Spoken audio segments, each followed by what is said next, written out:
Kung dagsa ang tao sa mga patio subong nga adlaw, matawhay naman ang sitwasyon sa mga terminal sa Iloilo City. Ini ang gintutukan ni Kim Salinas.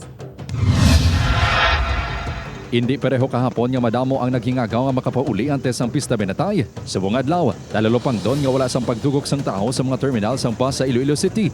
Bastante man ang mga unit sang bus kag jeep. Suno pa sa mga driver kag dispatcher sa mohon terminal sa Arevalo, magamay lang ang pasahero subong adlaw. Subong time na namon magnagawa na namon. Tapos sa iro namon gamay lang. Daw inagidap ko. Di ba naman dugay tagpilala ka bilang pasero. Nagapanawag pa sa mga pasahero kag naka-standby ang mga konduktor sa bus terminal sa barangay Buhang Haro. Okay lang, sakto lang. Maway mati damo ka pila.